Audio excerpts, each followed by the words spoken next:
During childbirth, I had what is now called a near-death experience.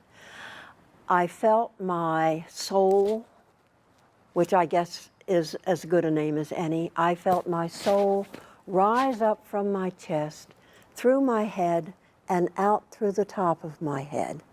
I felt it. I felt the movement of it, and I heard the sound of it.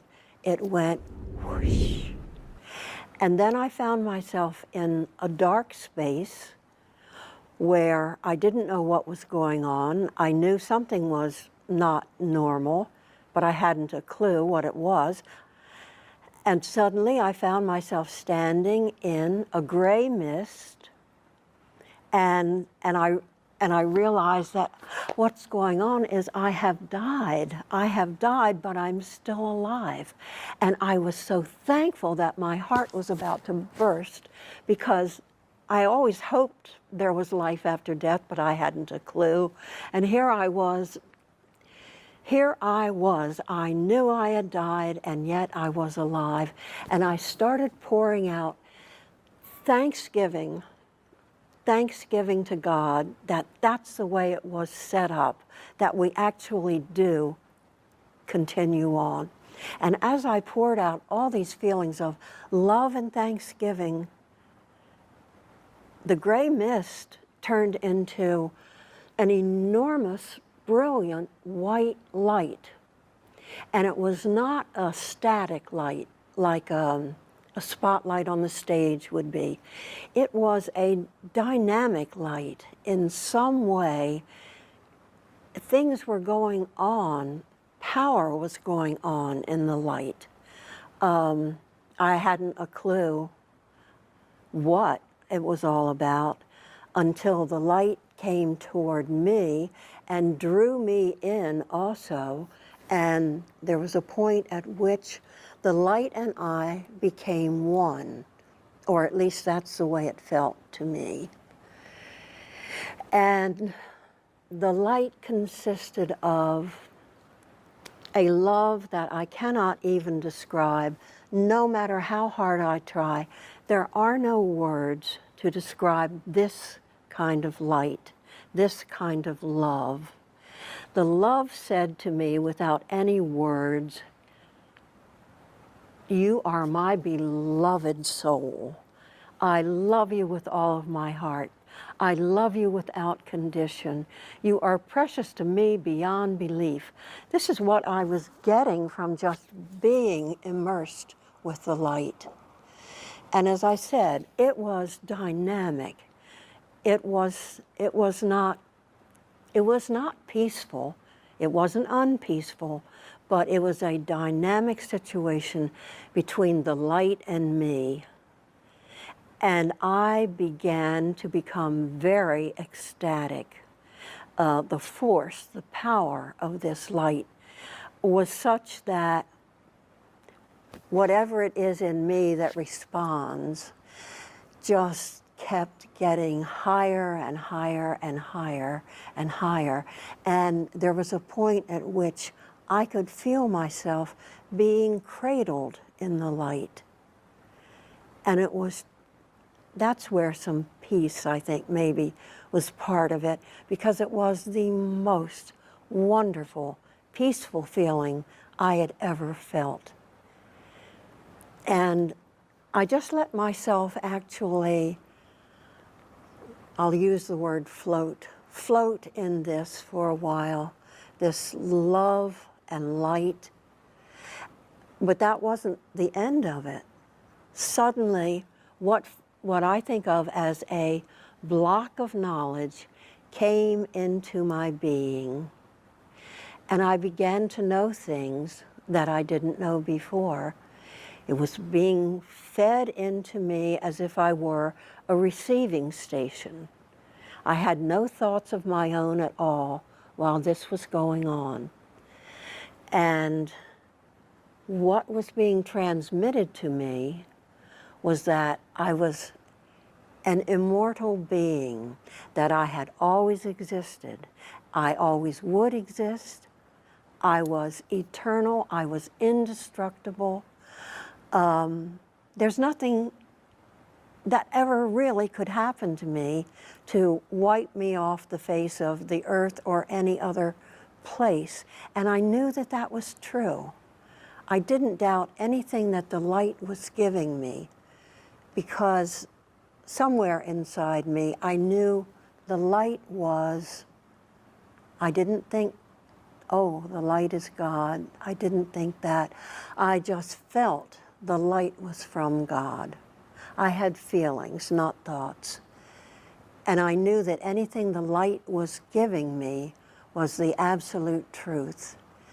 And I just kind of floated with this knowledge of my indestructibility, my eternalness for a little while, feeling that I was being cradled and loved beyond any belief system that had ever crossed my way.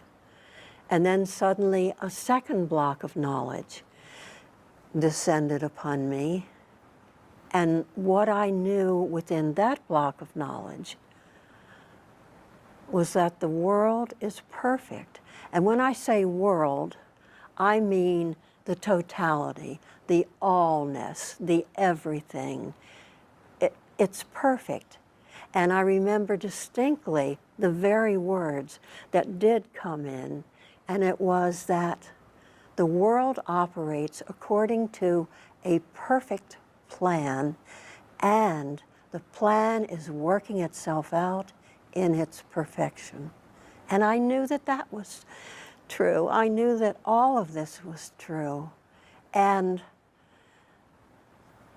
I lived with this feeling for a while, knowing that all the things that we think are cruel and horrible, and all the wars that are going on, knowing that somehow this is part of the perfect plan. It's part of what God is working out, and that I didn't personally have to worry about it.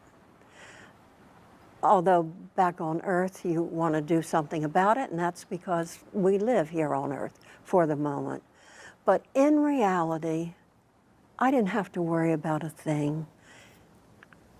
It was all planned out and perfect.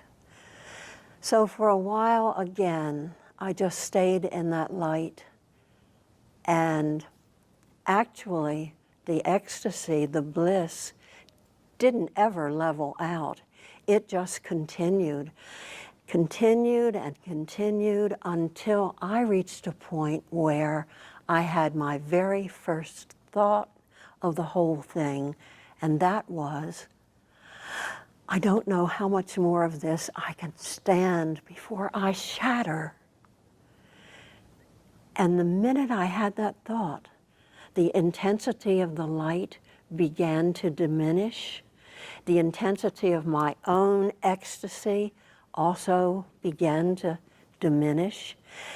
Everything just moved down to where I could handle it. And suddenly I thought, I don't know what's going on. I don't know where I am. I can't remember what's happened. I don't know whether I've been in this light for 5 minutes or 5 years or 100 years. I just momentarily had my mind blown, and that was only allowed to go for about 5 seconds. And then I found myself standing in this incredibly, awesomely beautiful green meadow.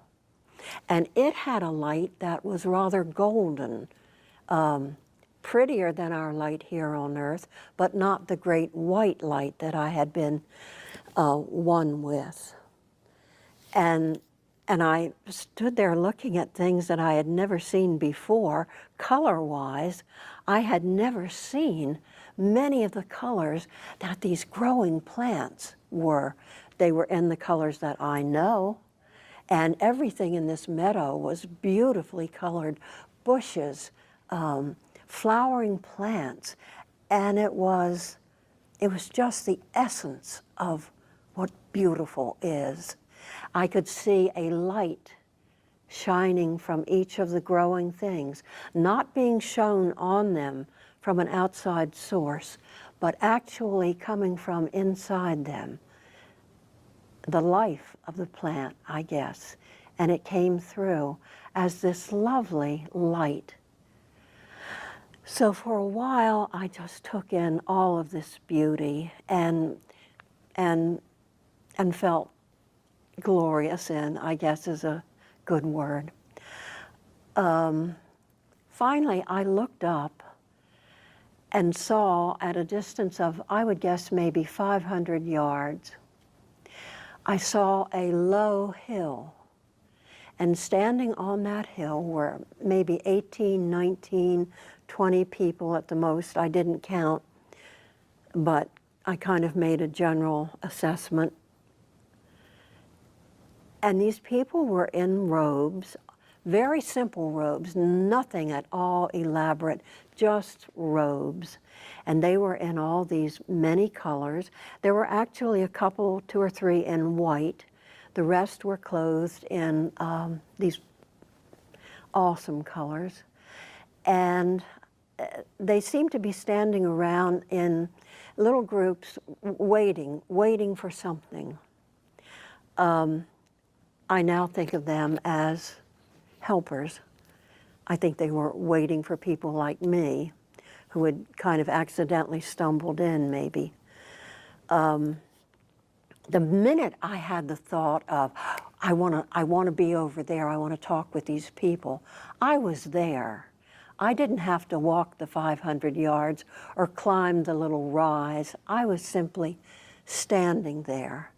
And a group of 3 or 4 men moved toward me. One man was the one I had all my conversation with. He was really about that much taller than the other men. I would say, if I had to guess, he might have been about 60, 65 years old. He had a bald head. He had white hair over the sides and around the back. He had the most beautiful face I have ever seen on any human being. It encompassed all of wisdom, all of compassion, all of love and understanding. I knew the very second I looked at him that anything he told me would be truth. I had no clue who he was.